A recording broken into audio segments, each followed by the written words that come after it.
un homme de vision pour l'évolution et l'affranchissement de l'Afrique, un homme de Dieu par surcroît. Et aujourd'hui encore, nous allons tenter d'éclairer encore l'opinion publique. Chers téléspectateurs, nous sommes contents de ce que Dieu nous a donné l'opportunité de voir ou de chercher à comprendre. Et la parole de Dieu a dit, celui qui aime la correction aime la science. Nous sommes contents de ce que les hommes et les femmes sont intéressés par nos débats, sont intéressés par la vision, sont même intéressés dans la contradiction de la vision. C'est ça qui nous donne tous les jours la joie. C'est ça qui nous donne l'énergie nécessaire pour encore aller de l'avant dans la compréhension d'une vision tentant ou bien qui veut contribuer bien sûr à la restauration de l'Afrique, au repositionnement de l'Afrique. Mesdames et messieurs, chers téléspectateurs de Restauration Afrique TV, bienvenue sur l'émission Débat à la télévision Restauration Afrique. Cette émission est hautement spirituelle, tel que nous avons l'habitude de vous dire, et inclinés devant le trône de Dieu, nous commençons par dire merci au Seigneur. Nous commençons par invoquer le Saint-Esprit dans ces lieux. Nous commençons par demander aux anges de camper autour de ces lieux pour que toute force contraire à l'œuvre de Dieu dans cette activité soit vouée à l'échec au nom de Jésus. Amen. Nous plongeons tout ce studio, toutes les caméras, tous ceux qui sont avec nous dans ce studio, dans le sang précieux de Jésus, et que la main puissante de Dieu soit sur chacun de nous et que toute la gloire revienne à l'Éternel. Amen. Je rappelle que cette émission sera animée sous la supervision du Saint-Esprit lui-même et cadrée bien sûr par votre serviteur Joseph Boni, assisté de Geneviève Alpha, et cette émission sera animée par votre serviteur Gérard Viaho, que je suis. Bienvenue dans cet instant débat où nous recevons pour vous aujourd'hui le docteur Agosou David, un homme qui est en mission sur cette terre, un homme qui a reconnu sa mission sur cette terre, un homme qui sait qu'il ne peut pas venir dans ce monde au hasard, qui ne peut pas rester sur cette terre pendant des années sans être au service de celui qui a créé le ciel et la terre. Il a accompli sa mission. Il accomplit sa mission avec dévouement. Il se donne entier à cette mission avec un zèle sans précédent. Il est encore aujourd'hui ici. Chaque fois qu'on l'invite, il accepte d'être présent. Docteur Agosou, bonjour. Bonjour, monsieur. Nous sommes vraiment contents de vous avoir encore une fois. Et chaque fois quand je vous ai à côté de moi, je me dis, c'est un patriarche, c'est une bibliothèque qui est en déplacement. Et nous vous remercions d'avoir accepté toujours de poser tout ce que vous connaissez. Vous n'êtes pas une bibliothèque qui va brûler le jour où le Seigneur va vous rappeler. Parce que vous êtes en train de tout laisser, de laisser beaucoup de choses pour nous. Que le Seigneur vous fortifie encore davantage. Amen. C'est la grâce de Dieu pour tous ceux qui nous écoutent. Merci papa, merci docteur pour cette émission. La vision, la grande vision, l'Afrique sous la malédiction, et nous devons travailler pour que la malédiction de l'Afrique soit comprise. Nous devons travailler pour que l'Afrique reconnaisse ce qui est sur lui, le sort qui lui a été réservé, et dans une humilité totale, dans la crainte de Dieu, que l'Afrique puisse retrouver sa place dans le Conseil des Nations, sa place de leader, sa place de choisi parmi les continents du monde, sa place de riche, sa place de prospère. Et cette émission, ces débats que nous faisons, suscitent d'autres débats. Et dans la quête de la vérité, parce que la parole de Dieu a dit, mon peuple périt faute de connaissance. Dans la quête de vérité, nous faisons l'effort de développer tous les sous-thèmes liés à cette vision pour amener chacun à comprendre que la malédiction, c'est une vérité. Et la malédiction, on peut s'en débarrasser. parce que Jésus-Christ est venu mourir, déjà verser son sang pour nous, pour que toute malédiction se transforme en bénédiction. C'est ce pourquoi nous sommes là aujourd'hui, dans le sous-thème, la malédiction du Père sur les fils. Quel impact? Et la première question que j'aimerais d'abord demander au docteur, est-ce qu'un père peut bénir ou un père peut maudire un enfant? Bon, je vous remercie pour votre question. C'est une question pertinente. Je me rappelle une fois, j'ai eu des démêlés avec ma fille à Cotonou. Et sa maman se plaignait que je l'ai maudit. Mais on a reçu un étranger à qui la maman racontait l'histoire. C'est un musulman. Hein. Il me dit, maman, personne ne maudit personne. C'est toi-même qui te maudis. Et si tu dois recevoir la bénédiction, c'est toi-même qui saisis ta bénédiction. Donc, Dieu a donné au Père des prérogatives. S'il bénit l'enfant, l'enfant sera béni. S'il maudit l'enfant, l'enfant sera maudit. Mais pour ce qui concerne la malédiction, c'est bien dit que la malédiction sans cause n'a pas d'effet. Vous voyez, non? C'est comme ça aussi que la bénédiction sans cause n'a pas d'effet. La malédiction sans cause n'a pas d'effet. Ça veut dire certainement que l'enfant a un frein à une loi. Voilà. L'enfant a un frein à une alliance. Voilà. L'enfant a quitté une alliance de départ. Oui. Quand tu quittes une alliance, certainement, tu peux rentrer sous une malédiction ou une malédiction d'un père peut agir. Oui. Mais pour poser une question, nous travaillons sur les fondements familiaux. Oui. Et au niveau des fondements familiaux, nous constatons que les fondements familiaux ont été instaurés par nos pères. C'est nos pères qui ont parlé dans la famille, qui ont fait des alliances dans la famille, et des fois ça a des répercussions, sinon beaucoup de fois ça a des répercussions sur les enfants. Et aujourd'hui, on constate que beaucoup de chrétiens, bien que étant convertis, subissent encore les rafles de ces fondements-là sur leur vie. Que pensez-vous un peu de ça? Est-ce que ce n'est pas que les pères ont donné une malédiction qui a suivi les enfants comme ça? Avant qu'on ne rentre dans les versets bibliques. Oui, bon, pour illustrer cela, je voudrais dire, si ton père a construit une maison pendant qu'il est mort, tu habiteras la maison ou tu ne l'habiteras pas? Bien sûr. Ah, donc si tu peux habiter la maison, qu'est-ce qu'il a fait pour construire la maison? Si ce n'était pas une malédiction, une malhonnêteté qu'il a construit la maison, tu ne seras pas à l'aise, toi aussi, dedans. Ok. Donc, si on comprend ce que dit papa maintenant, les actions des pères peuvent agir, agissent sur les enfants. Oui, c'est comme ça que Dieu a créé le monde.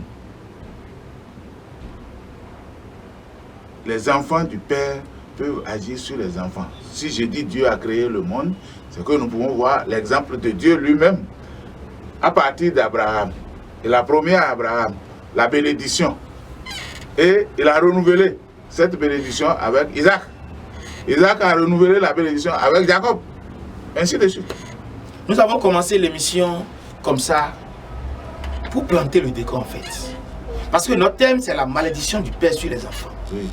Et l'explication de ce thème, sinon ce thème est tiré d'un certain nombre de débats que vous avez eu à faire avec des contradicteurs qui certainement estiment que Cham a été maudit, et Cham a été maudit par Noé, mais que cette malédiction a été jetée sur Canaan. Voilà. N'allons pas encore aller dans ce détail-là d'abord. Les gens estiment d'abord que c'est même Noé qui a maudit Cham, et que ce n'est pas Dieu qui a maudit Cham. Et que, traduisant cela maintenant sur l'Afrique, que ça pose un problème. Donc, beaucoup de contradictions par rapport à la vision. Et les contradictions, pour nous, normalement, créent même l'ouverture, installent même la vision. Normalement, quand il y a contradiction quelque part, ça permet d'étaler la vérité. Donc c'est pour avancer. Et dans cette dynamique de contradiction, et ça nous saluons la bravoure et l'engagement du docteur qui est prêt à toute contradiction pour que la vérité jaillisse. Oui. Ça, nous sommes d'accord. Et de cela, aujourd'hui, nous avons réfléchi pour demander si Noé a pu maudire Cham.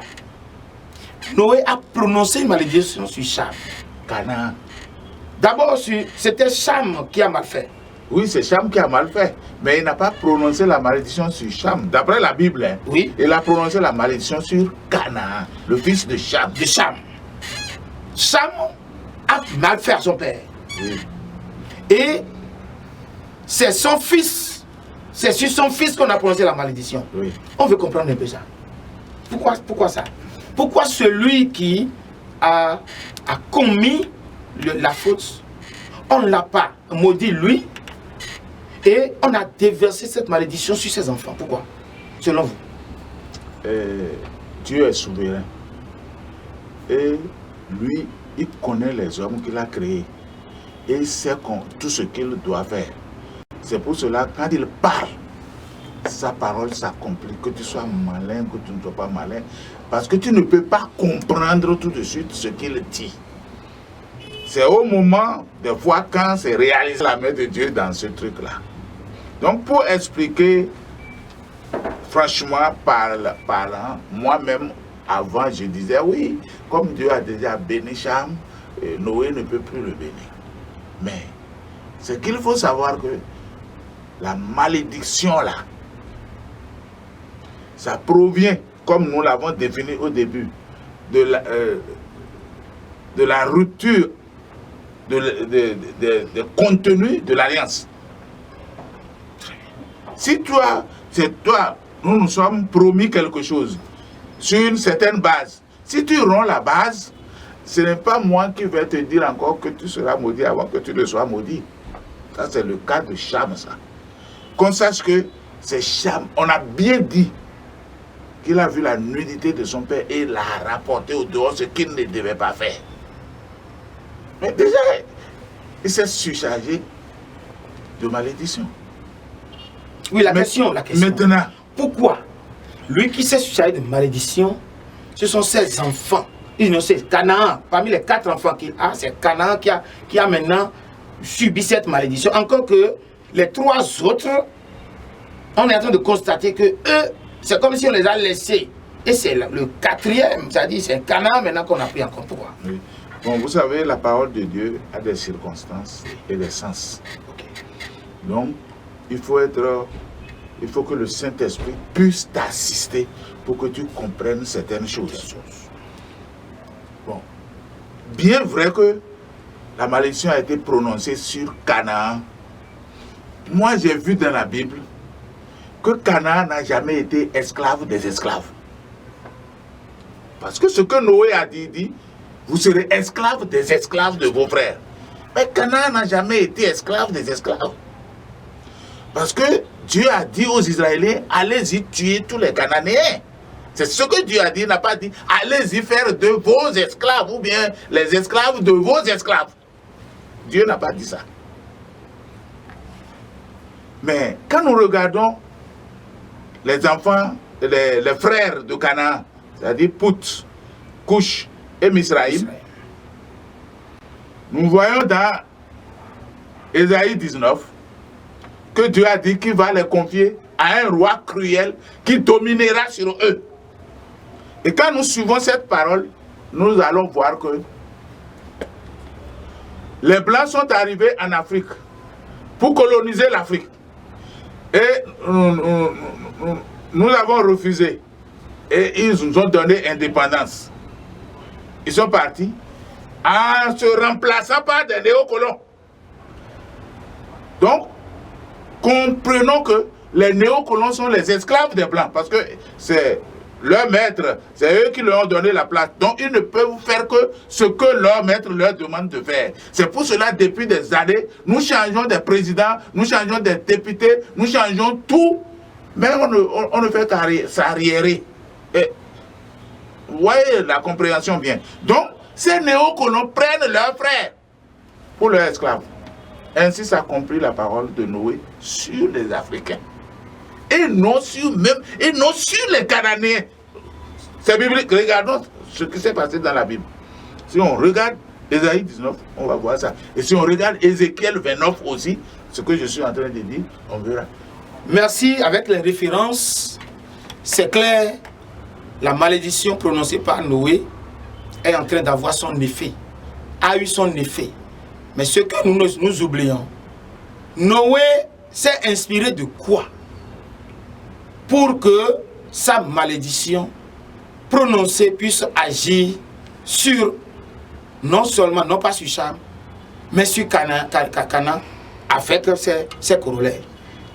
Nous allons lire un peu les versets bibliques pour comprendre certaines choses. Exode 25 dit: tu ne te prosterneras point devant elle, et tu ne les serviras point, car moi, l'Éternel ton Dieu, je suis un Dieu jaloux, qui punit l'iniquité des pères sur les enfants, voilà, jusqu'à la 3e et 4e génération de ceux qui me haïssent. Et cette vérité biblique, cette réaction du Père, de l'Éternel des armées, lui dit: moi je punis l'iniquité des pères sur les enfants. Ça veut dire quoi? Ce que le Père est en train de commettre, Dieu, en voulant le punir, cette malédiction va agir sur ses enfants. Ses enfants. Il dit ce Dieu-là. Oui. Et il a dit plusieurs fois. Nous avons ces références dans plusieurs domaines. Nous avons ça dans les autres 34, Nombre 14, 18, Deutéronome 5, 9, Jérémie 32, 18. Que pensez-vous de ça? Est-ce que ce n'est pas à cause de l'Éternel qui incarne l'Éternel, c'est-à-dire l'Éternel, ce que l'Éternel incarne comme une souveraineté dans sa parole, qui fait que lorsque un père commet quelque chose, la malédiction tombe sur ses enfants? Est-ce que ce n'est pas ce que Dieu a dit? Mais vous avez lu ce que Dieu a dit. C'est sur cette base que lui, il a fait la création. Mais ce que vous avez dit, vous avez lu en Exode, c'est pour ses enfants, les Israéliens. Mais si nous, ces paroles-là, nous, on va se servir de ça pour avoir une leçon seulement. Vous voyez, non? Ça veut dire que c'est sur cette base que Dieu a créé le monde. S'il utilise ça avec ses enfants. Peut-on dire que Dieu, l'Éternel Dieu, est le Dieu qui punit l'iniquité des pères sur les enfants? Peut-on conclure ça aujourd'hui? Bon, je ne sais même pas quel mot il faut prononcer pour que vous soyez sûr. Oui, oui. Nous voulons, quand on vous voit, il faut qu'on arrive à vous écouter correctement. Il faut que les auditeurs puissent écouter et garder ce qu'il faut garder. La question, est-ce que on peut dire aujourd'hui que l'Éternel des armées que nous servons est le Dieu qui punit l'iniquité des pères sur les enfants? Bon. Pour moi, la question ne se pose plus puisque nous vivons ça tous les jours. Tous les jours, nous vivons ça entre nous. Parce que d'abord, si un père a de l'argent, c'est pour ses enfants. Si un père est pauvre, c'est ses enfants qui subissent la pauvreté. Donc, il n'y a plus de doute à ce niveau. Donc, chacun doit choisir son chemin. Et savoir que si je fais mal, mes enfants le subiront. Si je fais bien, ce serait pour l'intérêt de mes enfants. Obligatoirement, c'est la volonté du Créateur, le Dieu d'Abraham. Donc, il n'y a rien à faire. Il ne faut pas que quelqu'un pense qu'il y a encore le contraire quelque part. Non. Essayez de faire ça, vous allez voir. Et quand on parle de malédiction qui s'accomplit aussi, vous savez, le feu brûle. Quand le feu brûle là, c'est pour brûler tout ce qui va surgir dans sa surface. Oui. Hein? Si tu mets le doigt dans le feu, non, mettons le doigt dans le feu pour dire qu'on ne sera pas brûlé, on va voir. Il n'y a rien à faire. Comme Dieu a déjà créé le feu pour brûler, tu mets le doigt dedans, ça va brûler. C'est comme ça toutes ces lois. Merci, c'est comme ça toutes ces lois. Nous retenons aujourd'hui encore que l'Éternel des armées est le Dieu qui punit l'iniquité des pères sur les enfants. Oui. Ça interpelle chaque père et ça interpelle chaque enfant. Car qu'est-ce que ton père avait fait contre l'Éternel? comment ton père a-t-il méprisé l'Éternel et tout ce que l'Éternel a créé? Comment, toi, père, tu es en train de mépriser ce que l'Éternel a créé? Ça interpelle chacun. Ça interpelle la conscience et le cœur de chacun. Nous sommes dans un monde où tous nous sera demandé. Toi, père, qui nous écoute actuellement, tu dois connaître ta position. Ce que tu fais aujourd'hui a des répercussions sur tes enfants. Vas-tu continuer à le faire? Toi, enfant, toi qui méprises ton père, toi qui ne veux même pas se rapprocher de ton père pour connaître sur quelle base telle chose a été installée. Toi qui ne connais pas le fondement.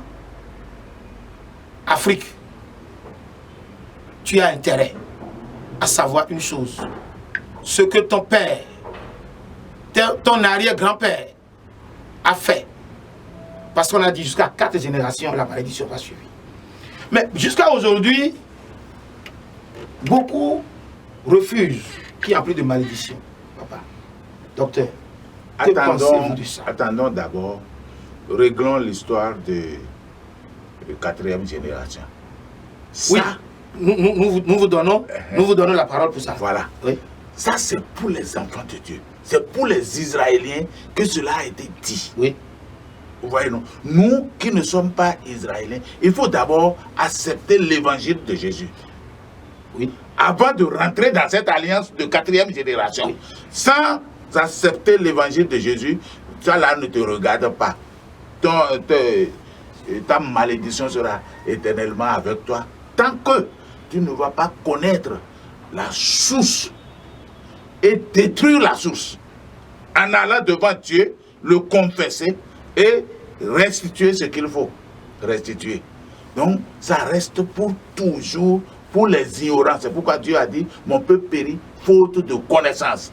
Oui. Et Jésus est venu, il nous a dit, vous connaîtrez la vérité et elle vous affranchira. Oui, docteur, nous vous comprenons. Vous savez, l'opinion publique fait comprendre. Oui. C'est pourquoi les débats sont intéressants sur la télévision Restauration Afrique. Vous savez, vous avez dit tout à l'heure que c'est ceux-là qui ont confessé Christ qui sont rentrés dans l'alliance d'Israël. Oui. Ce qui est vrai. Oui. Nous sommes aujourd'hui Israël par alliance. En tant que croyant en Jésus-Christ, en tant que quelqu'un qui a accepté Jésus comme sauveur. Oui. Nous sommes devenus, la Bible a été claire sur ça, nous devenons Israël par alliance. Oui. Nous sommes Jacob par alliance aujourd'hui. Oui. Donc, si nous prenons ça, il est vrai, nous ne parlons pas. L'Afrique, ce n'est pas seulement cette catégorie de personnes. Ce n'est pas seulement les chrétiens, l'Afrique. Certainement, c'est pourquoi vous êtes en train d'élargir pour dire ceux qui sont déjà chrétiens, eux, ils sont déjà alliance et la 4e génération travaille pour eux. Oui. Mais si il y a de belles choses comme ça, si en Jésus, 1000 générations, et on a la malédiction sur 4 générations, autant dans nos débats, montrer également au peuple, montrer à la population d'Afrique que l'orientation vraie pour la bénédiction sans chagrin, que c'est Jésus-Christ de Nazareth. Oui. C'est ce pourquoi quand nous parlons, peindre tout en malédiction, c'est comme si nous ne parlons pas bien à cette frange de personnes qui ont déjà reçu le Seigneur, qui ont quitté ce jour de malédiction. Peut-être c'est ça qui fait que peut-être le débat ne se comprend pas bien. Est-ce que c'est votre avis? Oui et non. Okay. C'est bien clair que, et vérifié et expérimenté, que si tu crois en Jésus-Christ, tu es sorti de la malédiction, définitivement. Mais le problème de l'Africain, Africain je veux dire, c'est différent des autres pays. Si vous regardez bien, il faut me rappeler les choses, parce que quelquefois j'oublie. Jésus, quand il est venu ici, il nous a enseigné qu'il y a 4 sortes de terrains sur lesquels on peut semer. D'abord, si tu sèmes le long de la rue, les gens vont fouler ça au pied, ça ne marchera pas. Oui. Si tu sèmes dans les collines, ça n'aura pas de terre pour que ces racines s'enfoncent pour se développer, pour pousser. Si tu sèmes dans les épines, quand ça va pousser, ça ne pourra pas aller loin pour produire de bons fruits. Donc il faut semer sur la bonne terre. Vous voyez, non? Maintenant, l'évangile, ça veut dire que, il parlait en parabole, l'évangile ne doit pas être jeté n'importe où. On doit savoir là où vous êtes en train de jeter l'évangile. Et quand moi, je me suis rappelé de cette leçon, j'ai regardé, j'ai vu que l'Afrique est une terre épineuse. Nous recevons la parole, mais elle n'arrive pas à grandir comme il faut pour produire les bons fruits qu'il faut. C'est le problème de l'Afrique. Et pour différencier cela des autres pays, parce que nous sommes nombreux à être païens, blancs et noirs, tous, on est nombreux à être païens. Par rapport aux autres, les gens disent, ah oui, les autres, ils ne connaissent pas Dieu, mais ils prospèrent. C'est une prospérité dans un sens. Hein? Il faut bien étudier que c'est une prospérité dans un sens. Ils ont encore, eux autres, leurs propres problèmes là. C'est-à-dire, tu peux être prospère sans être en paix. Pendant que nous sommes pauvres ici et on est en paix. Vous voyez la différence. Sauf notre problème, c'est ce que notre aïeux Cham a commis avec son papa, qui il a ramassé la malédiction. C'est la différence entre les blancs et les noirs, ça. Et cette malédiction de Cham par Noé, ça s'est renouvelé avec Pharaon. Ou dans Ézéchiel, cela est clair dans Ézéchiel 29, où Dieu a maudit tout ce que Dieu a prononcé. Ézéchiel 29, 30, 31, 32, c'est la destruction de l'Égypte à partir de Pharaon. Pourquoi? Pharaon a dit qu'il n'y a pas de Dieu sur la terre à part lui, parce qu'il était en apogée. C'est lui qui commandait blancs et noirs sur la terre ici. Les inventions, tout. L'Égypte s'appelait berceau de quoi? Berceau de l'humanité et berceau de la civilisation. Bon, maintenant, il est normal que les Africains se posent la question, pourquoi nous sommes aujourd'hui comme cela? Sur une terre très riche. Je le dis en passant que c'est pour que Dieu dit va faire ça, pour que tout le monde entier sache que lui, le créateur, ce qu'il dit, c'est ça en fait. Parce que si on a le temps, on peut aller lire dans Ézéchiel tout ce qui s'est passé. Oui, nous avons travaillé déjà sur ces choses-là. Et nous sommes en train d'aller de l'avant avec les sous-thèmes pour que tout ce qui a été dit soit confirmé, etc., ou infirmé, par exemple, pas de débat contradictoire. Oui. Mais ce que je voudrais vous demander, à l'heure actuelle, vous dites les Africains. En Afrique, voulez-vous dire qu'il n'y a pas une partie de l'Afrique qui est aujourd'hui Israël par alliance? Non, je n'en connais pas. L'Afrique est composée, est composée de blancs et noirs. Oui. Vous voyez, non? Mais nous parlons ici, dans ce contexte, des noirs, qui sont les descendants de Cham. La question, je reprends la question. Oui. Nous parlons de la malédiction de Cham. Oui. Que Canaan a subi. Non, qui est prononcé sur Canaan. Qui est prononcé sur Canaan? Parce que Canaan n'a pas subi la malédiction. Oui, qu'on le veuille ou non. Que Noé a prononcé. Qu'on le veuille ou non, si les descendants de Canaan subissent la malédiction, ça veut dire que c'est Canaan qui subit normalement. Non, Canaan ne vit plus. Dieu a déjà ordonné de les tuer. Oui, Canaan ne vit plus. Mais ceux qui ont subi après, ils sont descendants de qui? Subi quoi? Ceux qui ont subi, l'Afrique subit aujourd'hui. Descendants de Cham. Ils sont non de Canaan. Mais Cham, faisons, on n'a pas un tableau ici hein, pour faire l'organigramme, la généalogie. Prenons Cham, d'abord Noé. Noé a mis au monde 4 enfants, dont Canaan. Et qui a bâti sa contrée en Asie. Et lorsque nous lisons les descendants de tout ce qui est descendant de Canaan, nous l'avons lu. Voilà, c'est là. Mais lorsque nous prenons Canaan, parce qu'on a les 4 enfants, on prend Canaan. Canaan, avec ses descendants, Oui. C'est-à-dire les enfants de Canaan, les Amoréens, tous ceux qu'on a cités, ils sont là, ceux qui là, ils sont là. Mais selon vous, vous avez dit que tous les Cananéens ont été tués. Oui. Maintenant, les descendants, ceux-là qui subissent aujourd'hui, qui sont devenus Afrique, ils sont descendants de qui? Cham. S'ils sont descendants de Cham, c'est de Canaan. Donc, ça fait, tout Canaan a été détruit, oui. Et donc c'est les trois autres enfants qui sont en vie, qui sont en train de subir. Tu seras esclave des esclaves. Ouais, non. Ils sont en train de subir esclaves des esclaves. Mais j'ai posé une question tout à l'heure. Oui. Pourquoi Canaan, la malédiction a été prononcée, que Cham a été prononcé sur Canaan, et les trois autres, Canaan a été détruit totalement. Oui.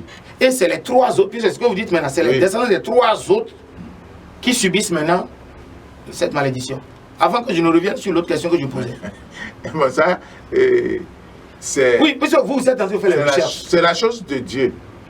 On ne peut pas voir, parce que Jésus lui-même, il n'a pas tout dit. Il nous a dit que l'Esprit Saint nous dira le reste. Oui. Donc c'est dans le cas où tu vois une petite lumière et que tu te colles au Saint-Esprit pour demander, bon, et guide-moi, que tu peux avoir. Mais ce n'est pas à une seule personne que tout peut être dit. Mais je ne comprends pas votre question dans le sens que vous êtes en train de poser. Ce que je sais, c'est que Cham a reçu la malédiction et ses enfants, chacun de ses enfants, ont reçu les leurs, qui n'est pas peut-être la même chose. Parce que Canaan, lui, a été détruit. Et même s'il reste des Cananéens en Égypte aujourd'hui, ils sont peut-être esclaves des Israéliens, mais ils n'ont pas esclaves des esclaves. Comprenez cela? Oui. Mais donc, ici, nous sommes esclaves des esclaves. Nous sommes esclaves des esclaves. Oui. Oui. La question demeure. Mais nous allons évoluer un peu. J'avais posé une question à laquelle vous n'avez pas encore donné la réponse pour nous. Pour que les auditeurs soient éclairés. Oui, rappelez-moi ça. La question c'est, l'Afrique noire, à l'heure actuelle, là où nous sommes aujourd'hui, après le sacrifice expiatoire de Jésus, avec toutes les églises, les assemblées qui se réunissent au nom de Jésus en Afrique aujourd'hui, la question, est-ce qu'il y a des Africains noirs qui sont devenus Israël par alliance? Pour qu'on enlève cette vague-là de l'Afrique du Noir et qu'on sache maintenant qui reste, vers qui on va porter l'information pour que les choses se passent bien. Là, ceux-là seront confirmés pour dire, ah, nous sommes devenus Israël et la malédiction de Cham n'a plus d'effet sur nous. Et maintenant, on saura vers qui on va orienter maintenant la malédiction actuelle. La malédiction actuelle. Ok. Oui. J'ai compris maintenant. Quand je prends la parole, c'est que je ne termine pas des fois avant que d'autres choses ne rentrent dedans. Oui. Nous sommes là pour vous. Voilà. C'est pourquoi j'ai dit qu'il faut me rappeler certaines choses. Et si aujourd'hui, il n'y a que Jésus qui peut nous attester qui est rentré dans son alliance au bas. Un homme ne peut pas l'attester. Puisque lui-même, il a dit, Jésus, vous allez venir me voir là-bas. Vous allez dire que j'ai rassemblé des gens pour leur prêcher ta parole. J'ai guéri des malades en ton nom. J'ai fait ceci, j'ai fait cela en ton nom. Et il te dira qu'il ne t'a jamais connu. Et quand moi je regarde selon la révélation que je viens de recevoir, ça veut dire que nous avons des problèmes avec Dieu. La malédiction de Pharaon, qui est... Donc là, il y a encore la malédiction de Pharaon qui est rentrée dans le la malédiction de Cham qui est renouvelée sur Pharaon. Ok. Pour comprendre. Donc, nous n'avons pas réglé ce problème avec Dieu. Pourquoi? Et Jésus, qu'est-ce qui nous empêche? Quand Jésus est venu pour se mettre dans son alliance, il a dit qu'il faut que tu reconnaisses que tu es pécheur. Oui. Et que tu aies la repentance. Oui. Et que cette repentance, maintenant, tu l'amènes sous l'alliance de son sang qu'il a versé pour nous. Oui. Et là, tu auras la délivrance. Oui. Maintenant, c'est de certifier que tous ceux qui disent qu'ils sont nés de nouveau en Christ et qui restent toujours esclaves des esclaves. C'est de voir est-ce que c'est ça que Jésus nous a promis et que nous sommes en train de suivre, ou bien, moi, si Dieu était obligé de faire la révélation de ce qui est écrit dans la Bible, parce qu'il a écrit, il a dit, il n'y a même pas de sage parmi vous qui peut vous révéler ce que je suis en train de dire. Si vous voulez, il faut qu'on lise ça rapidement, c'est pas long. Il n'y a pas de sage parmi vous qui peut renouveler. Donc moi, je ne peux pas dire aujourd'hui que je suis sage et que je comprends tout. Lisons ce que Dieu a écrit dans Ésaïe 19. Chers téléspectateurs, nous sommes en train toujours de travailler à l'éclair. La vision sur l'héritage de Cham. La vision sur cette malédiction de Cham qui a agi sur ses enfants, qui a agi sur Canaan. Nous sommes en train de travailler pour comprendre. Et nous sommes en train de vous recevoir le docteur Agostou David, qui est en train de nous éclairer, l'auteur d'une vision, la vision sur l'Afrique. L'Afrique qui est demeurée encore esclave des esclaves, qui est en train de subir, malgré sa richesse, les difficultés du monde. La vision dit que l'Afrique continue de subir encore la malédiction de Cham. Oui. Et cette vision est en train d'être éclairée. Si vous nous écoutez de quelque part, merci toujours de vous repositionner. Le débat continue. Oui, vous avez dit que vous voulez nous lire un verset. Voilà. Et un verset ne suffira pas. Je commence par Ésaïe 19, oui. Verset 2, oui. Où Dieu dit, j'armerai l'Égyptien contre l'Égyptien, oui. Et l'on se battra frère contre frère, ami contre ami, ville contre ville, royaume contre royaume. Oui. 1. 2. L'esprit de l'Égypte disparaîtra de son milieu et j'anéantirai son conseil. On consultera les idoles et les enchanteurs, ceux qui évoquent les morts, ceux qui prédisent l'avenir. Ils ne trouveront rien. Donc, vous voyez, Jésus, quand il est venu ici, il a dit, quand vous entendrez à 2 ou à 3 à mon nom, et que vous demandez quelque chose à mon Père, il vous l'accordera. Mais est-ce qu'on a fini de régler, j'armerai les Égyptiens contre les Égyptiens là avec Dieu? Il a prononcé ça sur l'Égypte que nous sommes. Donc, ce problème-là est là. Et on ne l'a pas réglé avec Dieu. On rentre même dans les églises où les gens sont nés de nouveau que vous parlez. S'il y a 2 pasteurs, ils ne s'entendent pas, à moins qu'ils soient divisés, chacun aille créer son église. Même les fidèles entre eux, ils ne s'entendent pas. Soyez clairs dans ce que je suis en train de dire. Et que si quelqu'un ne le sait pas, qu'il commence par vérifier, qu'il regarde lui-même comment il aime ses frères qui sont dans l'église. Mais papa, je permettais que je vous rappelle 2-3 choses. Peut-être ça va encore nous éclairer plus. Oui. Dans Ésaïe 45, oui. Dieu dit, je crée la prospérité. Oui. Je donne la prospérité. Oui. Et je crée la diversité. Est-ce que ce n'est pas un principe de Dieu pour faire fonctionner son monde, pour faire fonctionner la vie sur la terre? Bien sûr. Maintenant, lorsque nous parlons toujours de la malédiction, oui. Et nous parlons de Jésus-Christ qui est venu pour que de malédiction qu'on passe à la bénédiction. Et des Africains chantent tous les jours, ont reçu Jésus et témoignent tous les jours. Oui. Mais aujourd'hui, vous nous dites que, bon, que vous n'en trouvez pas, que vous ne connaissez pas, que vous n'êtes pas qualifié pour dire qu'il y a des Israélites par alliance. Est-ce que, selon vous, il n'y a pas un petit problème? Encore que, lorsque nous prenons le brigand qui a été sauvé à la croix, qui a subi la plus grande malédiction, puisque la plus grande malédiction aujourd'hui, elle est sur la croix. Oui. Hein, à l'Israël, c'est la plus grande malédiction. Oui.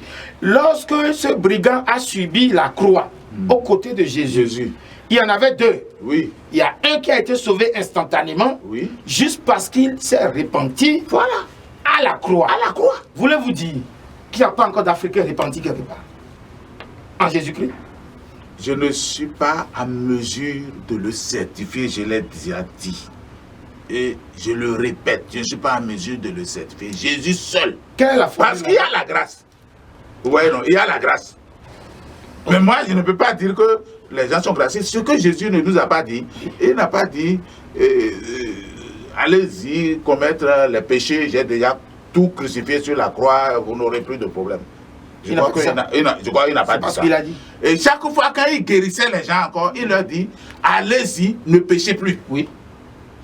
Bon, voilà que nous sommes dans la guerre, frère contre frère, ami contre ami. C'est de ça là, on doit s'affranchir.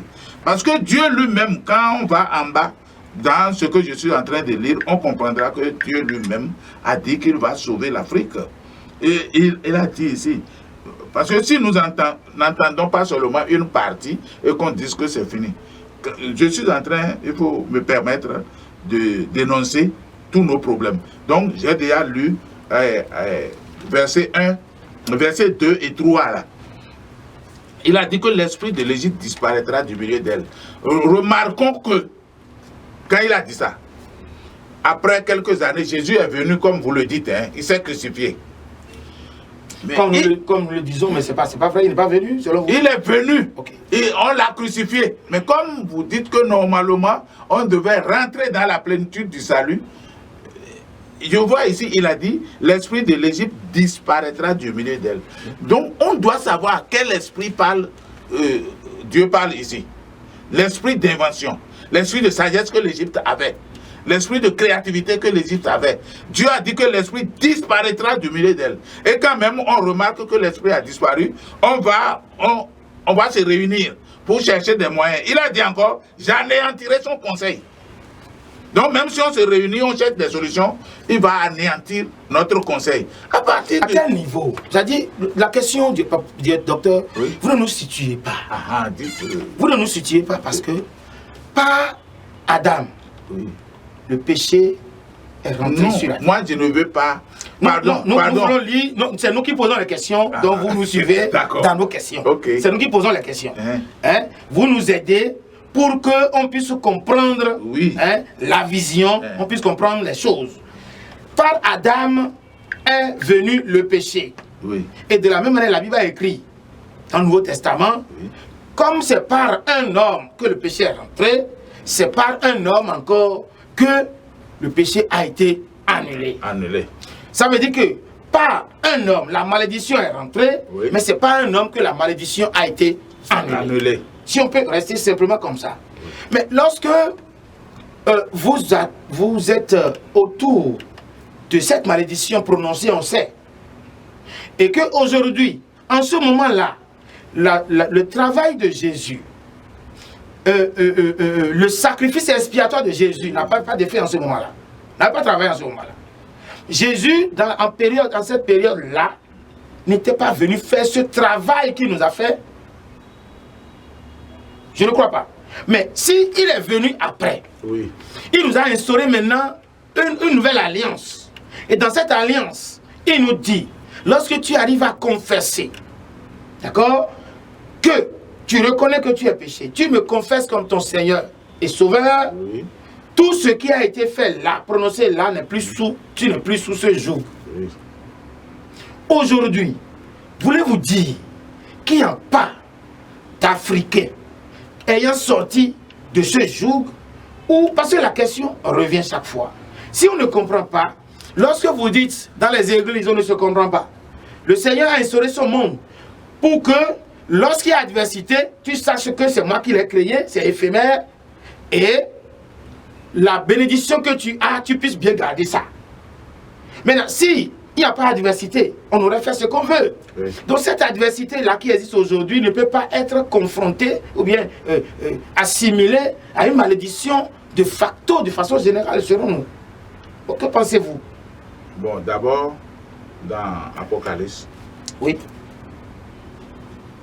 Il est dit que c'est toi seul qui sais ce que Dieu t'a donné. Un autre ne connaît pas ce que Dieu t'a donné. Et Dieu peut révéler... nom, quand tu as cru en Christ, oui. Le nom nouveau que Dieu t'a donné, c'est toi seul qui sais. Mais Dieu peut révéler ça à une autre personne. Mais cela ne m'a pas été révélé. Le salut de quelqu'un ne m'a pas été révélé. Que nous entendons la question. La question que vous avez posée. Oui, permettez que je vous pose une autre question par rapport à ça. Selon vous alors, oui. qu'est-ce que un Africain doit faire aujourd'hui pour sortir du joug de la malédiction? Du joug de la malédiction. Oui, de cette malédiction. Non, bon, si vous reposez encore la question de cette façon, ça n'ira pas. Il faut que j'explique d'abord. Je veux apporter un effort d'abord. Parce que vous avez dit que, comme si Jésus a effacé toutes les malédictions, et dès qu'on croit, on n'est plus maudit. Oui. C'est ça, non? C'est ce que vous avez dit. Oui. Mais c'est qu'aujourd'hui, nous voyons que Dieu a dit l'esprit de l'Égypte disparaîtra du milieu d'elle, oui, et il anéantira son conseil. Oui. Mais quand on regarde l'Égypte qui était à la base de toute invention moderne, oui, depuis que Dieu a dit ça, on n'invente plus rien. Oui. Et il anéantira son conseil. Hier, on a parlé ici de l'unité africaine. On n'invente plus rien. Mais aujourd'hui, on a inventé. On a inventé les machines que nous utilisons. Ça a été inventé. Quelle machine? Même le portable que nous avons fait, ça a été inventé. Non, le portable a été inventé à la base des découvertes des Africains, des anciens Égyptiens. C'est à la base de leur découverte. Mais depuis que Dieu a prononcé, ils ont leur découverte a cessé. Et ils n'inventent plus rien. C'est ça que nous devons savoir aujourd'hui. Sinon, comme c'est eux qui ont trouvé la base, ils auraient dû aller plus haut que les portables que nous voyons aujourd'hui. Et il a dit, que nous oublions. Non, papa, laissez-moi expliquer tout. Okay. Et il a dit, j'anéantirai son conseil. Ce qui fait que les Africains, d'abord, c'est le conseil de l'entente que moi j'ai connu premièrement. Est-ce que ça fait quelque chose aujourd'hui? Il y a eu le CAM, il y a eu toutes les organisations africaines là qui sont créées. Est-ce que ça a marché? J'aimerais les Égyptiens contre les Égyptiens dont on a dit. Il faut savoir que dans l'Afrique, il a été créé une société de transport qu'on appelle Air Afrique. Où est-ce que ça est aujourd'hui? Il a dit, il a anéanti notre conseil, donc on ne peut rien faire. C'est ça que je vois aujourd'hui. Mais quand on me dit que Christ, est-ce qu'il n'y a pas de chrétiens? Il y a quelqu'un qui a fait la statistique. Et si aujourd'hui encore, les statisticiens sont là et que quelqu'un peut nous prouver cela, qu'on nous fasse encore la statistique pour voir le nombre de chrétiens qui sont dans les circuits administratifs. Au moment où c'était fait, moi j'ai trouvé qu'il y a beaucoup plus de chrétiens que les autres religions dans l'administration. Pourtant, voilà à quel état nous sommes. Et bon, qu'est-ce qu'ils sont en train de faire avec le salut de Jésus? C'est la question que moi je me pose. Est-ce que ça, ce n'est pas le problème de la prédication de Jésus? La manière dont on a compris ou bien dont on a interprété ce que Jésus a fait. C'est ça qui est le problème. Alors... Si on nous voit Jésus a prévu, ça veut dire qu'on n'a pas compris ce que Jésus est venu faire. Est-ce que ce n'est pas mieux, au lieu de s'attaquer à la malédiction, qui a déjà une solution, qui est Jésus, au lieu de s'attaquer à c'est-à-dire au lieu de travailler plus à la malédiction, qui a déjà été solutionnée par Jésus, au lieu de s'attaquer à ça, est-ce que ce n'est pas mieux de s'attaquer à la manière dont Jésus a été présenté et de travailler à ça pour que les gens puissent connaître vraiment Jésus? Les deux se rejoignent. Parce que nous ne disons pas autre chose. Moi, je dis l'interprétation de ce que Jésus a fait. C'est ça, on n'a pas compris pour prendre le chemin droit, pour avoir le salut qu'il faut dedans. C'est tout le problème. Ça veut dire que nous ne sommes pas encore affranchis. Les processus, Jésus a dit, vous entendrez la vérité, elle vous affranchira. Bon, est-ce qu'on a entendu la vérité? La vérité que nous avons entendue, Jésus a tout crucifié sur la croix et puis c'est terminé. Et nous acceptons dans la parole que nous acceptons Christ. Nous acceptons Christ. Est-ce que ça suffit? Pendant que notre cœur n'a pas changé. Si notre cœur a Comment vous avez su que mon cœur n'a pas changé? Je sais que votre cœur n'a pas... Parce que si on vous nomme président de la République aujourd'hui, vous allez faire ce que font les autres. On a changé beaucoup de présidents. On a changé des présidents chrétiens dans ce pays, non? Ok. Qu'est-ce qu'ils ont fait? Merci, docteur. Le débat est vraiment intéressant. Vous savez, vous comprenez la chaleur que nous vivons ici. Le Saint-Esprit est à l'œuvre. Il est en train de nous donner la chaleur qu'il faut pour que vous puissiez mieux comprendre ce qui se passe. Notre objectif, c'est seulement de vous révéler la vérité, de vous dire que la vérité est déjà là. La vérité, c'est Jésus-Christ de Nazareth. Nous sommes là pour vous le dire. Nous allons le confirmer, nous allons vous l'expliquer. La question que je voudrais vous poser, papa, est-ce que en Europe, en Asie, il n'y a pas des entreprises qui ont échoué. Il n'y a pas des réalisations qui ont existé. Parce que vous avez parlé de l'Union africaine qui avait existé. Vous avez parlé des structures qui ont existé en Afrique qui n'ont rien fait. Est-ce que dans les autres continents, il n'y a pas des choses qui ont été faites, qui ont échoué?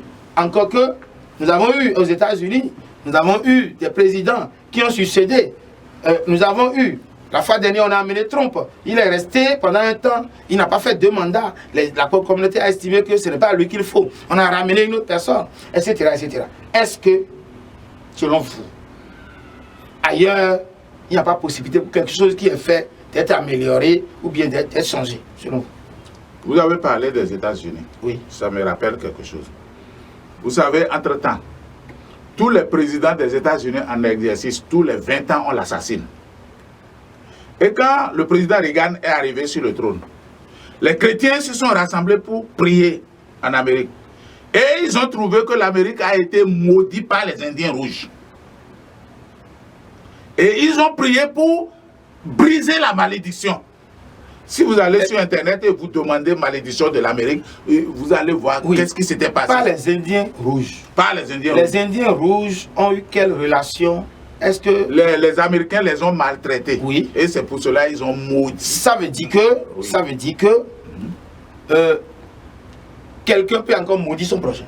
Ah, bien sûr, pourquoi pas? Si tu, non, disons la malédiction là, si tu fais mal, ça tombe sur toi. Il n'y a pas quelqu'un qui va même prononcer avant que ça ne t'arrive. Il faut comprendre la malédiction là comme ça. Et dès que c'est arrivé, si tu ne comprends pas la source, et comment dire, confesser, réunir les gens et parler. Ce que Dieu veut, c'est ça ce que nous devons chercher d'abord. Ce que Dieu veut pour maudire l'Afrique dans ces conditions-là. Vous saurez que je suis l'Éternel Seigneur. Donc, pour que l'Afrique puisse s'en sortir, tout ce qu'on va faire, il faut qu'on se réunisse à la face du monde. Et qu'on dise, voilà, vous avez tous compris. Nous étions les premiers à être en apogée. Et à cause de notre péché, Dieu nous a abaissés. Parce que nous avons refusé qu'il n'est pas notre Dieu. C'est pour cela qu'il nous a abaissés comme ça. Maintenant, aujourd'hui, nous avons compris pourquoi nous sommes sur une terre que Dieu a créée très riche et nous sommes les plus pauvres au monde. Nous devons annoncer ça à la face du monde pour que tout le monde sache que ce que Dieu dit, c'est ça on fait et qu'il est le vrai créateur. À partir de ce moment, nous saurons pourquoi Jésus-Christ est venu. En cherchant à nous réconcilier, nous allons savoir que c'est Jésus-Christ qui est venu pour nous réconcilier avec Dieu. Donc, en mettant ce que nous avons compris sous le sceau de l'alliance de Jésus-Christ, nous serons libérés et on peut reprendre notre ancienne place d'inventeur, de créateur, de sagesse. Une question m'est venue dans la tête. Oui. C'est une question vous concernant vous-même. Est-ce que vous-même, vous qui êtes là maintenant, vous êtes encore sous la malédiction du charme?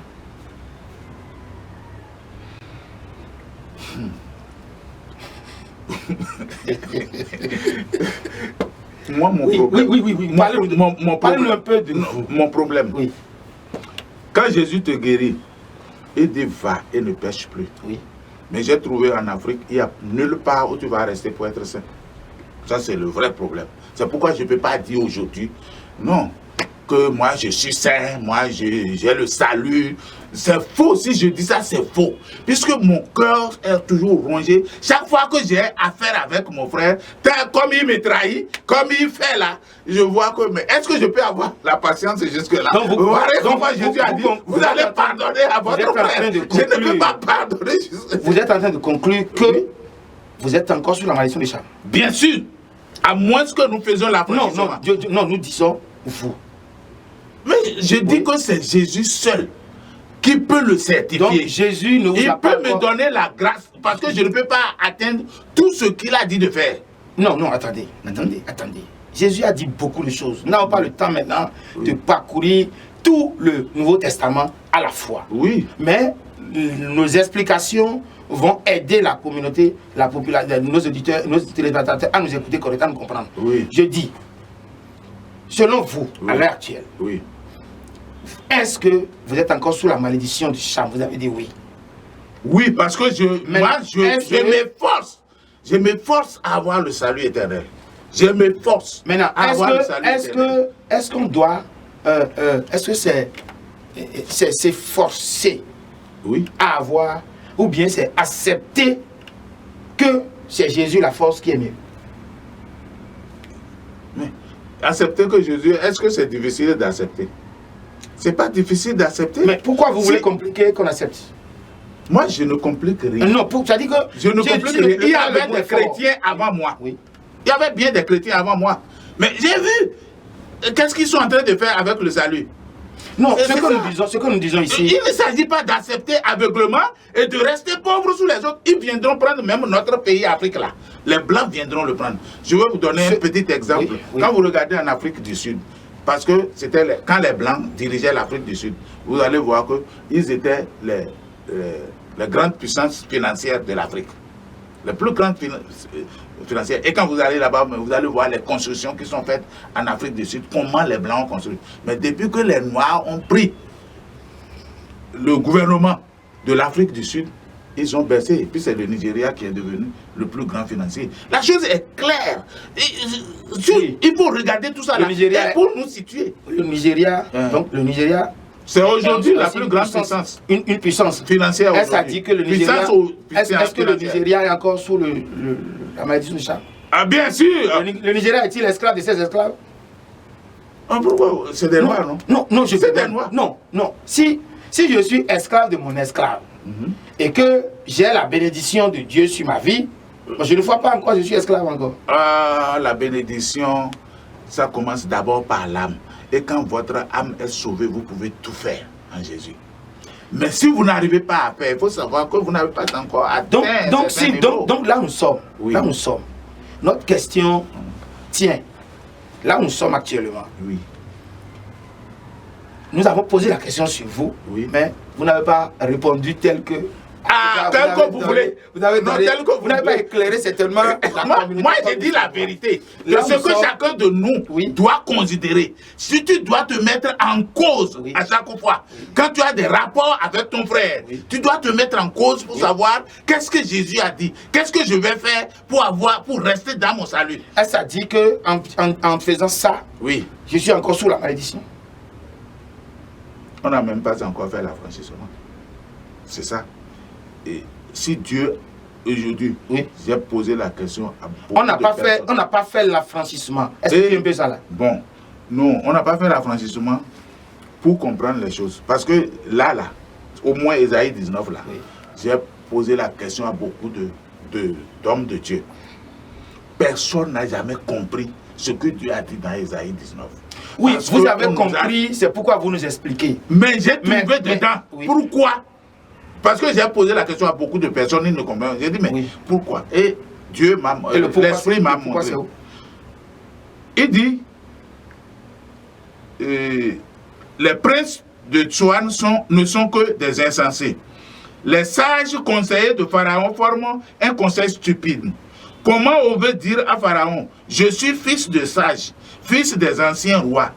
Alors, où sont-ils donc tes sages? C'est Dieu qui dit à Esaïe de dire ça. Où sont tes sages? Qu'ils te fassent des révélations et qu'on apprenne ce que l'Éternel des armées a résolu contre l'Égypte. C'est écrit dedans, dans Esaïe 19 là. Donc ce que Dieu a dit ici, il n'y a pas eu de sage depuis que nous avons la Bible en main pour comprendre ça. Mais il n'y a pas eu de sage. Il n'y a pas eu de sage. Oui. Mais Esaïe 11 a dit que Jésus-Christ est l'esprit de force, l'esprit de connaissance, l'esprit d'intelligence, l'esprit de sagesse. Et quelqu'un qui a Jésus ne peut pas avoir ces esprits-là. Je dis une chose. Quand Jésus te guérit, tu as Jésus, tu as pris ça. Là, dans l'eau où tu es baptisé, là, si tu ne sais pas faire, tu vas commencer par palabrer avant de sortir de l'eau.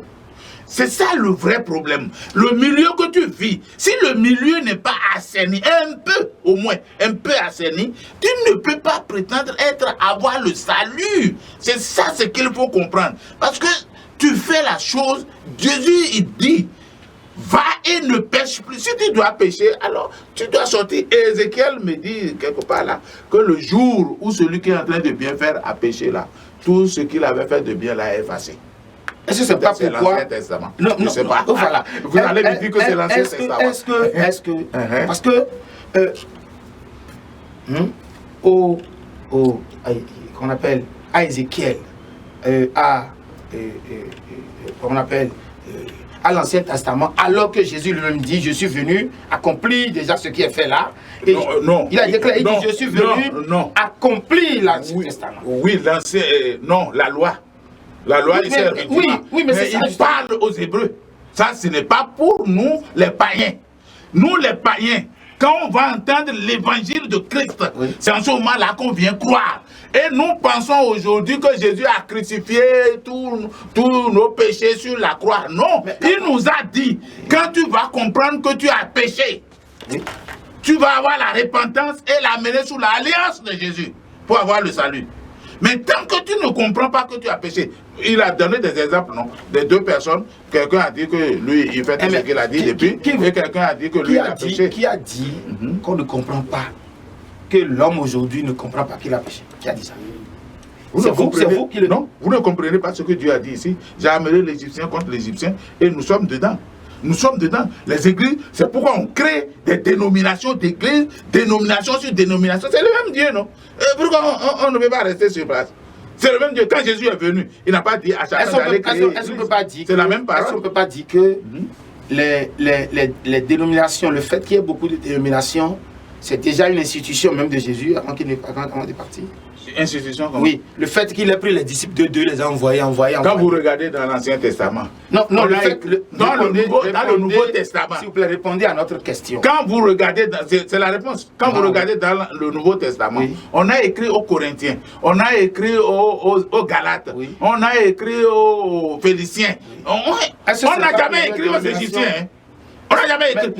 On n'a pas vu dans la Bible là, aux Égyptiens. Parce qu'on connaît. Les Égyptiens ne connaissent pas Dieu en ce moment-là. Ils étaient dans leur fétiche. Donc on n'a pas écrit aux Égyptiens. Et Jésus, en point de partie, dit, vous connaîtrez la vérité et elle vous affranchira. Donc ceux qui vont venir de par le monde, quand ils vont comprendre la vérité, c'est la vérité qui va les affranchir. Mais les Égyptiens ne connaissaient pas la vérité. Il faut qu'on leur révèle la vérité. Et maintenant, la révélation de la vérité, c'est seulement Jésus est venu se crucifier et tous vos péchés sont partis. Vous pouvez continuer comme vous êtes. Non. Vous savez, il y a des courants d'évangile qui disent que quelqu'un qui a le salut, tu peux tout faire, Dieu va te frapper seulement et tu n'auras pas en affaire.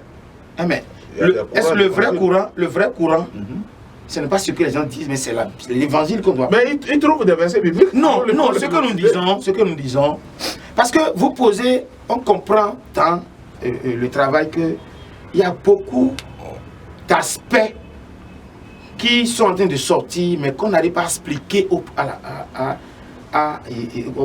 auditeurs. Ce n'est pas tout le monde qui peut comprendre ça. Oui, c'est profond. Ce n'est pas tout le monde qui peut comprendre. Mais si ceux qui sont préparés pour comprendre n'ont pas compris. Non. Parce que Dieu certainement a préparé des gens pour comprendre. Ceux qui sont préparés pour comprendre, dès qu'ils vont entendre des mots, ils vont comprendre. Le Saint-Esprit sera avec eux et ils vont comprendre le reste. Mais ce qui est fondamental, si tu as péché, tu dois reconnaître que tu as péché, confesser tes péchés et mettre ça sous l'alliance du sang de Jésus-Christ pour avoir le salut bien, pour être pardonné. Tant que tu n'as pas fait cette démarche-là, Pharaon a péché contre Dieu et Dieu l'a puni. Bon, encore, si vous refusez tout, nous n'avons rien refusé. Bon, nous sommes en train d'éclairer. Quand je suis allé dans Ézéchiel 29, j'ai vu que Dieu a dit, donne l'Égypte, l'Éthiopie à Nebuchadnezzar. Il emportera toutes les richesses à cause du service qu'il a rendu pour Dieu. Mais dans le verset 21, il dit que le jour-là, il va donner de la force à la maison d'Israël. Pas fini, c'est comme ça que moi je prends la chose, j'ai fait les études. Israël a aujourd'hui la force. Mais nous, comme on nous a appris seulement l'histoire d'Israël, nous avons compris, nous avons vu que Israël a la force. Mais on nous donne à Nebuchadnezzar là, on nous a donné à Nebuchadnezzar. Et c'est Nebuchadnezzar qui nous commande aujourd'hui. On ne veut pas comprendre ça. On a dit que Jésus est venu, il a fait ci, et puis c'est fini, et nous sommes libres. Nous sommes libres et nous ne sommes pas libres. Parce que c'est toujours les gens là qui nous commandent. Il n'y a rien à faire. Tout ce que nous faisons, ils nous commandent. Israël était dans le pays il y avait des commandements dans le pays, Oui. mais c'est au sein du pays qu'ils jouissaient de leur liberté. C'était ça. Comment? Je n'ai pas compris.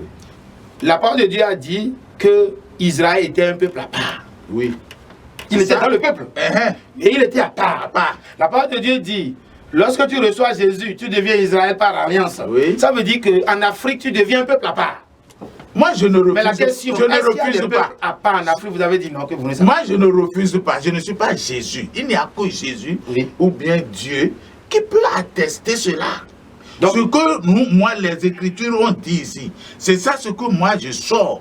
Et mais en avançant, nous savons qu'il n'y a pas beaucoup de personnes qui vont rentrer dans le vrai salut. Parce que l'Esprit m'a posé la question. Quand Dieu, les gens avaient péché que Dieu voulait finir l'ancien monde, il y a eu combien de personnes qui sont sauvées? 8 personnes. Et quand les Israéliens ont quitté l'Égypte pour aller sur la terre promise, il y a eu combien qui ont atteint la terre promise à partir de l'Égypte là? Il n'y a eu que 2 personnes. Quand les gens de Sodome et Gomorrhe ont péché et que Dieu veut aller brûler le pays, Abraham a fait des concessions. Même si on trouvait 10 bonnes personnes, on peut laisser le pays. Mais il n'y a pas 10 bonnes personnes. Les 4 personnes que les anges ont fait sortir, la femme de Lot a encore échoué dans le désert. Et puis aujourd'hui, parce que Jésus, nous trouvons la solution que Jésus est déjà venu, chacun peut faire ce qu'il veut, sans effort, et puis il va passer. Non, moi je vous dis, il n'y a pas beaucoup de personnes. Si on n'accepte pas vraiment Christ, parce que quand j'ai fait l'équation, nous sommes 12 millions en Afrique ici, et non, au Bénin, nous sommes 12 millions au Bénin. Si je fais l'équation des Égyptiens, des Israéliens qui ont quitté l'Égypte, sur 2 personnes, là, 3 millions, nous avons sur 12 millions, 8 personnes qui seront sauvées, qui vont rentrer dans la bénédiction que Dieu a promis ici. C'est bien dit, l'Éternel des armées les bénira en disant, béni soit l'Égypte, mon peuple. Parce qu'il y a des choses, à moins que vous refusez ce que Isaïe a dit ici, je ne comprends pas. Donc, il n'y aura que 8 personnes. J'ai dit, mais Dieu, Jésus est venu, il a fait un travail, non? Et le travail qu'il a fait, on ne peut pas jeter. Il a dit, oui, ça va changer le nombre. Mais ce ne veut pas dire que tout le monde va rentrer comme ça. La preuve, c'est vrai. On Ce sait que je suis en train de dire, écoutez bien. Dieu a dit ici, l'Éternel des armées les bénira en disant, béni soit l'Égypte, mon peuple, et la Syrie, œuvre de mes mains, et Israël, mon héritage. Mais ça là, on va effacer ça de la Bible. Est-ce qu'aujourd'hui, la Syrie, Israël et l'Afrique, est-ce qu'on s'est déjà réunis? Non, non. En ce même temps, Israël sera lui 3e, uni à l'Égypte et à la Syrie. Et ces pays seront l'objet d'une bénédiction. Est-ce qu'on est rentré là? Ou bien on laisse ça? Non, on s'en fout de ça. Jésus est déjà venu, on s'en fout de ce que Isaïe a fait. Or, c'est Isaïe qui a annoncé l'arrivée de Jésus. Il a annoncé beaucoup de choses qui sont passées. C'est Isaïe qui a annoncé que les Israéliens qui sont distribués partout vont rentrer en Israël. Et ils sont en train de rentrer. Mais nous, ce qui est dit sur l'Afrique, nous refusons cela. Selon vous? Oui. Selon vous? Oui. Jésus est venu pour quel... Non, on a dit Égypte. Et Jésus n'est pas venu. non, je dis, hein, nous avons parlé tout à l'heure Oui. de l'Égypte, Oui, de la Syrie et d'Israël. Oui. Jésus, Ce sont des peuples à part, les peuples de Dieu. Il a bien dit l'Afrique, mon peuple. Hein. Oui. La Syrie, œuvre de mes mains. Oui. Et Israël, mon héritage. Oui. Maintenant, ces trois là, Jésus est venu pour quel peuple?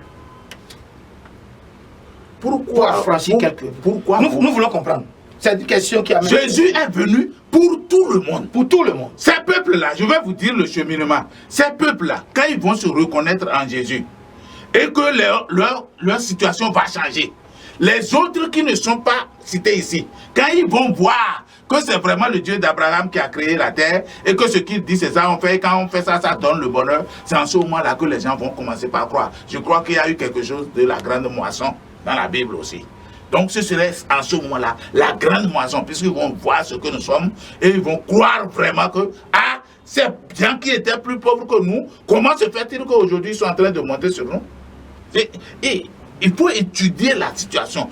Dieu, moi j'ai dit, Dieu a dit ici au verset 14, il a dit au verset 14, l'Éternel a répandu au milieu d'elle un esprit de vertige pour qu'il fasse chanceler les Égyptiens dans tous leurs actes, comme un homme ivre chancelle en vomissant. Et l'Égypte sera hors d'état de faire ce que font la tête et la queue, les branches de palmier et le roseau. Non, il faut qu'on déchire ça là de la Bible. Si on ne veut pas croire, c'est Ésaïe qui a dit ça. Si on ne veut pas croire, qu'on déchire. En ce jour-là, l'Égypte sera comme des femmes. Elle tremblera et aura peur en voyant s'agiter la main de l'Éternel des armées quand il l'arrivée. Non, non. Bon, nous sommes dans l'esprit de vertige actuellement. C'est pourquoi on ne peut pas comprendre ce que Dieu dit. Même l'histoire de Jésus là. Ce que Jésus a fait. Jésus, c'est une histoire. Non, je dis... C'était juste pour... Non, on nous a expliqué. Nous n'avons pas vécu ça, on nous a expliqué. Donc c'est une histoire. C'est-à-dire, comment je dis là, la réconciliation, le ministère de réconciliation que Jésus est venu faire. Oui. Comme nous sommes dans l'esprit de vertige, nous-mêmes, nous n'avons pas cherché à comprendre. Qui fait que le noir. Le noir qui est dans l'esprit de l'Égypte, c'est l'Égypte. Le noir, moi. Ce n'est pas parce que vous êtes noir qui est problème, mais c'est parce que vous êtes issu de Cham, descendant de Cham. Chers téléspectateurs, nous sommes en train d'évoluer dans notre débat, nous sommes à la fin. Le temps nous a surpris. Le thème d'aujourd'hui, c'est la malédiction du père sur les fils. Quel impact? Et nous avons reçu le docteur David, Agostou David, qui est avec nous toujours. Nous allons lui poser une question encore avant de clôturer cette émission. Docteur, nous avons écouté. Mais c'est sûr que les téléspectateurs qui nous écoutent actuellement sont encore sur leur soif. Le temps qu'ils perdent à l'église, ils chantent, ils dansent. Ils ont même des signes de témoignage qu'ils font tous les jours en Jésus-Christ. Oui. Est-ce que cela ne voudra pas dire que c'est de l'affranchissement en Jésus ou un début d'affranchissement, ou bien c'est un désespoir total de perdre ton temps, d'aller chanter, d'aller adorer le Seigneur? Donnez un conseil. Parlez de ça et donnez-nous un conseil. Bon. Vu tout ce qu'on vient de dire, vu la malédiction qui plane toujours selon vous, dites-nous un peu. Vous savez, je ne peux pas rester sans poser la question là au Saint-Esprit. Il est là maintenant avec nous. Mais ce qu'il m'a dit, oui. Ce que j'ai compris, oui. Nous sommes en préparation. L'armée de Dieu est en préparation. Pour aller en guerre, il faut qu'il y ait des gens qui naissent. Il faut qu'ils grandissent. Il faut qu'ils soient préparés à la guerre. Il faut des armes spirituelles. C'est ça ce que nous sommes en train de faire. Pour moi, j'ai vu que nous, quand on dit noir, ça nous énerve. C'est nous qui allons évangéliser le monde. Mais on n'est pas conscient. D'après ce que Dieu a dit ici, dans Ésaïe 19, là, c'est nous qui allons évangéliser le reste du monde. Comme au début, c'est nous qui avons commencé la civilisation, c'est comme ça aussi. On va évoluer dans le spiritualisme. Dieu a dit c'est forcé, hein. Il a dit c'est forcé. On va le reconnaître forcément. Tous ceux qui vont rester sur la terre, ceux qui vont rester, hein, ce n'est pas tout le monde bas, comme on le dit. Merci beaucoup. Oui. Que pensez-vous de l'enlèvement? Non, je n'en sais rien. Moi, je suis dans la bénédiction de Dieu. Si il y a enlèvement, je serai enlevé. Merci beaucoup. Merci beaucoup.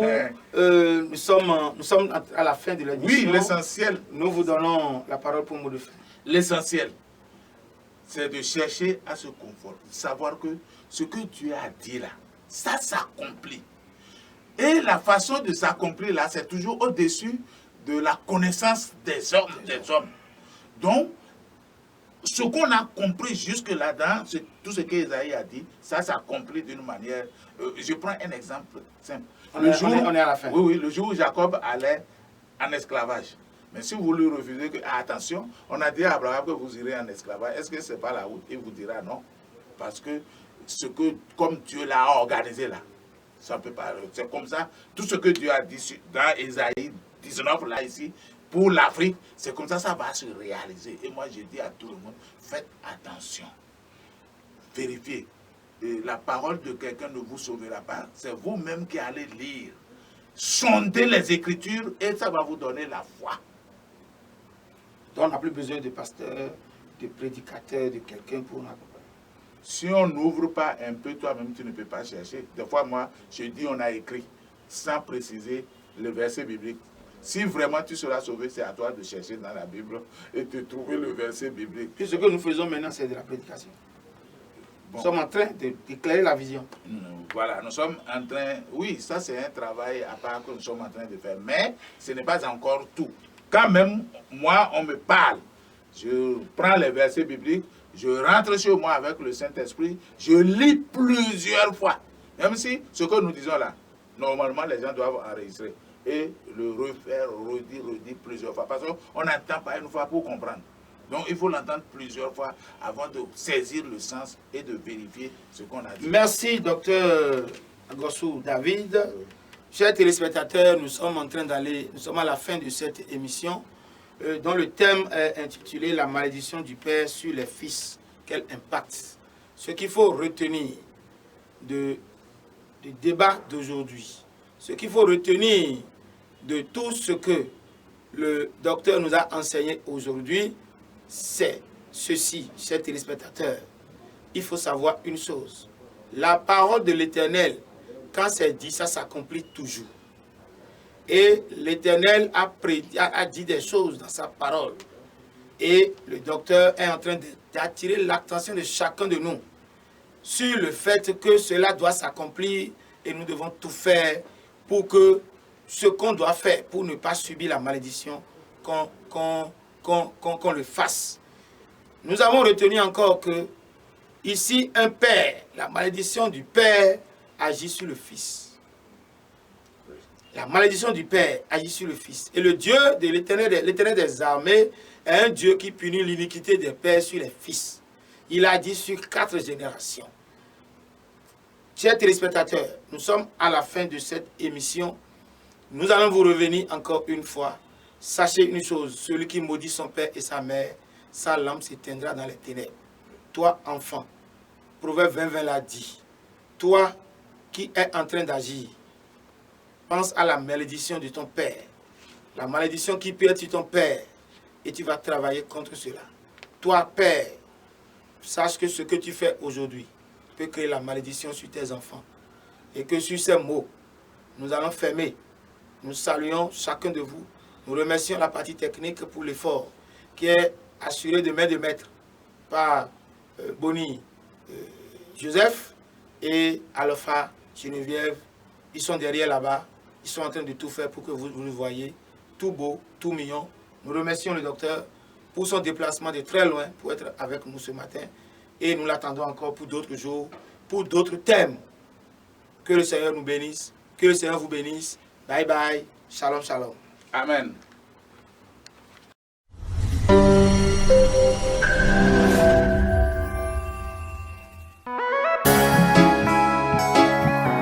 Je veux dédier les paroles de ce cantique à toutes ces personnes qui ont perdu l'espoir.